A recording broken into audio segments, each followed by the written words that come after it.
Olá pessoal, bem-vindos a mais um Televice. Dessa vez a série que eu trouxe pra comentar com vocês é pra quem curte muito o nonsense, pra quem gosta de ficar vendo coisas aleatórias e se perguntando, mas meu Deus, eu acabei de ver isso mesmo. Mas, acima de tudo, é uma série que foca muito no desenvolvimento pessoal de seus protagonistas. Então vamos falar hoje sobre Patrulha do Destino. Primeiramente, eu gostaria de começar confessando que eu não sou das maiores leitoras de quadrinhos, não. Na verdade, eu só li uns bem específicos, mas eu sempre gostei muito de ir atrás depois para conhecer as grandes sagas, tanto da DC como da Marvel, como Flashpoint, Crise nas Infinitas Terras, Dinastia M, Guerra Civil. Sempre achei muito interessante porque eles juntavam vários heróis que vão além daqueles clássicos grupos que a gente conhece, né? Tipo da Liga da Justiça ou os Vingadores. Quando eu era pequena, eu amava o desenho dos Jovens Titãs. E aí, quando eu cresci, eu comecei a pesquisar um pouco mais sobre o grupo, as outras formações dele e principalmente as origens dos personagens, né? E aí foi quando eu conheci a Patrulha do Destino, porque Mutano, meu personagem favorito do desenho, passou um tempo com eles antes de entrar pros Titãs. E eu até descobri depois que o grupo já fez parte do desenho durante 2 episódios, eles apareceram. Mas aí, enfim, né? Não consta nas minhas memórias de infância isso. A Patrulha, no geral, é um grupo meio esquecido da DC mesmo. Ela só foi ganhar mais visibilidade nos quadrinhos quando o escritor Grant Morrison chegou com umas ideias meio surrealistas, dadaístas, assim, pro grupo. E é justamente essa fase que a primeira temporada da série se inspira mais. A primeira aparição de personagens foi no 4º episódio da série Titans, a série sobre os Jovens Titãs, pra quem não conhece. E é justamente nesse episódio que Mutano começa a ganhar mais espaço dentro da série, né? E aí conta um pouco assim da história que ele antes ficava com a patrulha, só que aí no final do episódio ele vai-se embora da mansão e aí ele entra pro grupo dos Titãs, né? Que ainda nem são Titãs, mas enfim. Eu não sei se é muito justo dizer que Patrulha Destino é um spin-off de Titans. Até porque as duas séries são duas coisas muito diferentes e elas nem têm muita continuidade, assim, de as coisas de uma afetando a da outra, sabe? Na verdade, eu duvido muito que no futuro eles ainda cheguem a fazer um crossover, assim, de novo. Eu acho que isso foi mais, tipo, olha só, esses personagens aqui são legais e a série deles tá vindo aí já já. Mas nesse episódio, a receptividade do público com eles foi muito boa. E aí, alguns meses depois, em junho de 2019, lançou o piloto da série. Ok, já falamos um bocado sobre o grupo, né? Agora vamos conhecer quem são esses personagens que fazem parte dele. Cliff Steele era um piloto de corridas, bem farreiro, sem ligar muito pra família, e aí ele sofre um acidente de carro, que termina quase matando ele, e aí a única parte do corpo dele que ainda sobrou, praticamente foi o cérebro, então pegaram e botaram ele num corpo de robô, e ele virou o nosso Robotman. Quem faz o trabalho de voz dele e as participações quando rolam os flashbacks é o amado e meio sumido, né? Brendan Fraser. Vocês lembram, mas ele fez uns filmes lá nos anos 90, como A Múmia, George, o Rei da Floresta, e ele tinha sumido, assim, total, né, nos últimos anos. Ele faz um trabalho de voz impecável, na real. Às vezes eu esqueço que, na verdade, ele é um robô, assim, e ele tá muito humanizado. Eu acho que ele soube incorporar muito bem o papel de Cliff. Mas foi por causa desse acidente que Cliff passou a valorizar mais a família que tinha e depois tentar se acostumar um pouco com o fato de que agora ele é um robô, né? Ele foi atrás de reatar a relação que tinha com a filha. Larry Trainor era um piloto das forças aéreas, até que em um de seus voos ele encontrou o espírito negativo.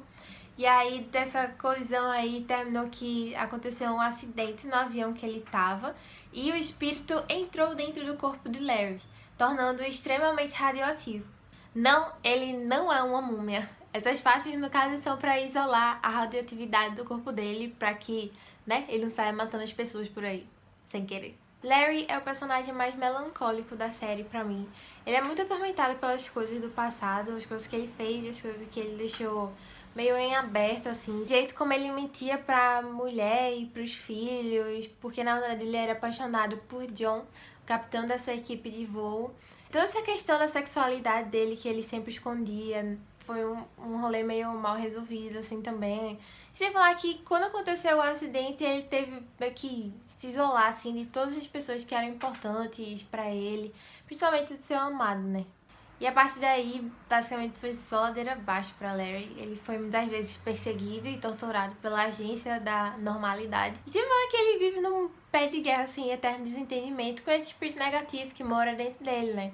Porque ele tem consciência e vontades próprias. E dificilmente eles se entendem. O espírito não consegue falar direito com ele porque ele não fala, né? Ele é uma forma de energia. Mas o poder realmente de Larry, né? Que é essa coisa do espírito se materializa para fora do corpo dele. Toda vez que ele fazia isso, ele caía numa, sei lá, num estado de subconsciência assim bem profundo e ficava remoendo as memórias que já eram muito dolorosas para ele, sabe? Então, assim, era horrível para ele usar o poder dele. Mas nós temos também a mulher elástica, Rita Farr, que foi uma grande atriz dos anos 50, de Hollywood, mega superficial e só se preocupava com as aparências, né? Durante as gravações de um dos seus filmes, ela se deparou com um gás tóxico que terminou dando a ela esses poderes de mudar sua forma, se esticando, ou então virando uma gosma, na verdade, né? Porque depois de décadas ela ainda não conseguiu controlar muito bem esses poderes e aí ela se tornou basicamente muito instável e perigosa, né? Porque qualquer coisa ela pode perder o controle e virar essa gosma que se expande e aí pode terminar asfixiando todo mundo de uma cidade, por exemplo. Então ela começa a trilhar um caminho de autoaceitação dessa nova realidade e começa a se perguntar quem ela quer ser agora, que ela não é mais aquela atriz de vários anos atrás. Vamos falar agora sobre a personagem mais complexa de toda essa série,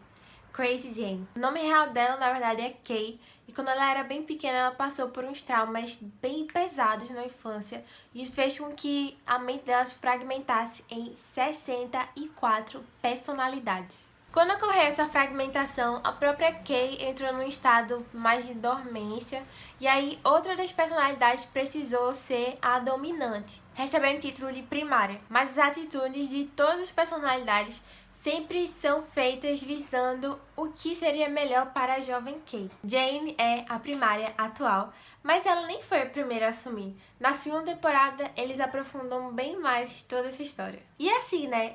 Fica um pouco difícil da gente conhecer as 64 personalidades na série, mas a gente chega a conhecer várias delas sim. Durante uma época em que Jane passou internada no hospital psiquiátrico, fizeram vários experimentos com ela e isso terminou gerando com que todas as personalidades tivessem poderes, cada uma com um dom diferente. Dr. Harrison é uma psiquiatra com poderes de alta influência. Flaming Katie consegue basicamente transformar o corpo numa bola de fogo. Hammerhead, que já é bem agressiva naturalmente, desenvolve super força. Fleet consegue se teletransportar. Particularmente uma das minhas favoritas, Silver Tongue consegue fazer com que todas as palavras que saiam da boca dela se transformem em armas afiadas, entre outras várias personalidades que são mostradas também. Uma das coisas que eu acho mais legal na personagem, na verdade, é quando a Jane volta pro seu subconsciente, que é chamado de underground aqui, né, com cada estação sendo para cada uma das pessoinhas lá. E ela conversa com as outras personas, né? E elas estão num estado mais natural, assim, de cada uma. Cyborg, acredito eu, deve ser o personagem que vocês estejam mais familiarizados, né? Seja por Jovens Titãs ou pelo filme da Liga da Justiça. Ele não fazia parte da equipe nos quadrinhos, mas eu que não vou reclamar, né? Porque eu acho que ele foi uma grande adição na série. Aqui eles focam bem mais nos traumas da história de origem dele, né? E no relacionamento complicadíssimo que ele tem com o pai. Pra quem não sabe, eu não lembro do início da história dele. Ele era jogador de futebol americano do colégio, Victor Stone. Terminou se envolvendo num grande acidente que gerou uma explosão no laboratório dos pais dele. E aí, grande parte do corpo dele ficou danificada. Então o pai precisou fazer uma cirurgia bem rápida e implantou as partes robóticas nele. Victor tem um grande senso heróico, sempre querendo bancar o justiceiro, e às vezes ele termina sendo um herói inspiração assim para os outros integrantes mesmo. E por último, mas não menos importante, nós temos o Chief, que é quem reuniu toda a galera e tenta ajudá-los com seus problemas. Apesar de que depois a gente vê que não é só essa a intenção dele ao fazer isso, né? O vilão da primeira temporada é o nêmesis dele, o Mr. Nobody. Ele é perfeito. Ele é perfeito principalmente pro grupo desajustado que a gente tem. Ele tem poderes de onisciência, ele consegue alterar a realidade para levar as pessoas à loucura, além de que ele é completamente debochado. Ao começar que ele é o narrador da temporada, né? Então ele fica falando com a gente, zoando os heróis, quebra a quarta parede pra ficar falando sobre coisas que aconteceram no episódio anterior, no final do outro episódio. Eu amo quando uma série, um filme fica rindo de si mesmo. E essa série faz literalmente isso. Cara, ele foi um acréscimo espetacular na série. Eu ficava até preocupada se os vilões das próximas temporadas chegariam algum dia ao nível dele. Vale a pena você assistir essa série, nem que seja só pra conhecer ele. Eu acredito que muito do tom meio viajado assim na primeira temporada tá lá pra combinar com essa temática meio surrealista que ele traz. A gente tem de burros que são portais dimensionais a baratas proféticas. E tem um dos episódios, por exemplo, em que o grande vilão dele é um rato.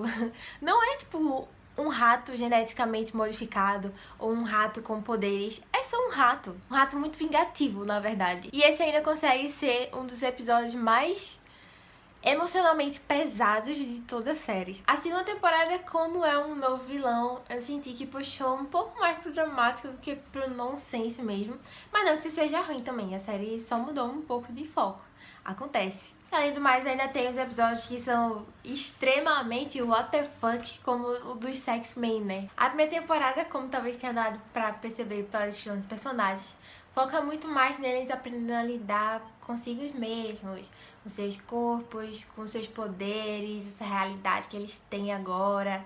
Já a segunda foca muito mais neles lidando com suas famílias, ou o que restou delas, porque alguns acidentes foram 50 ou 70 anos antes do atual. Por exemplo, os filhos de Larry hoje em dia já são avós, né? Ou foca na relação de família que eles construíram entre si. Jane, por exemplo, nessa nova temporada, tá passando por uma crise de identidade. E aí a gente acompanha bem mais as relações e as convivências lá no underground. Além de mostrar o valor que ela dá para a patrulha, né? Esse arco é o melhor dessa temporada pra mim, porque a gente consegue entender um pouco mais da mente dela, além de ver também a importância da própria Jane para Kay. Mas um arco novo que também foi muito legal foi a introdução de uma nova personagem principal a essa família desajustada deles, a Dorothy. Semelhanças com o Mágico de Oz não são mera coincidência. Ela tem um envelhecimento muito lento. Ela já viveu mais de 100 anos, mas ainda parece ter uns 12, 13. Essa nova temporada fala muito sobre a necessidade dela de amadurecer e os problemas que viriam com isso, já que o poder dela é trazer à vida amigos imaginários e tem um deles que ele é muito apocalíptico, vamos dizer assim. Então a família dela tenta conter esse crescimento. E eu acho que traz umas reflexões interessantes sobre criações dos filhos, né? Crianças trazendo o fim do mundo não é algo que a gente costuma ver por aí, mas pais muito restritivos e que terminam tirando o senso de estar vivendo dos filhos já é algo mais fácil de se ver. Antes de finalizar, eu acho importante trazer um comentário aqui. Acho que vocês já devem ter ouvido falar de algumas séries que foram encurtadas por causa do Covid. Só de cabeça, assim, eu já lembro de vários exemplos, tipo Billions, The Good Fight, Riverdale. Não deu tempo de gravar os episódios dessas séries, então deixaram para eles serem exibidos na próxima temporada. E infelizmente, Patrulha do Destino foi um desses casos também. Eram para ser 10 episódios, mas só conseguiram gravar 9 no caso.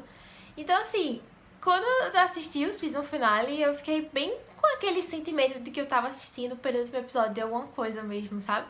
Porque no penúltimo episódio que normalmente eles juntam a treta toda e aí termina tudo muito mal pra resolver no próximo episódio, né? Só que aí não teve. Mas não precisam ficar frustrados, calma aí. Porque esse penúltimo / último episódio aí também é muito bom. E o fechamento da temporada vai acontecer, só vai demorar um pouquinho mais pra chegar. Não tem muito o que fazer com coisas que não estão no nosso alcance. Mas, sinceramente, eu tô muito grata que eles conseguiram lançar esses 9 episódios ainda esse ano. Porque, pra falar a verdade, eu já tô mega pegada a essa galera. E eu tava com saudade, sim. Eu já ri muito com a série, eu já chorei com a série. Mas acima de tudo, eu amo acompanhar esse grande processo de crescimento pessoal que eles estão passando a várias fases, e eu fico muito feliz de ver que eles estão cada vez mais se encontrando em si mesmos e encontrando seu lugar no mundo. Mas enfim, se você gostou do que eu falei sobre Patrulha do Destino, se interessou pra ir ver a série ou foi lá conferir, as 2 temporadas estão disponíveis no HBO Go. Depois passa aqui de novo e comenta aqui embaixo o que é que vocês acharam, ou entra lá no nosso grupo do Telegram em @vicebr. Obrigada por ter assistido até aqui, não esquece de dar o like, se inscrever no nosso canal e compartilhar com os amigos, e espero que vocês gostem da série e se envolvam com os personagens tanto quanto eu. Tchau e até a próxima!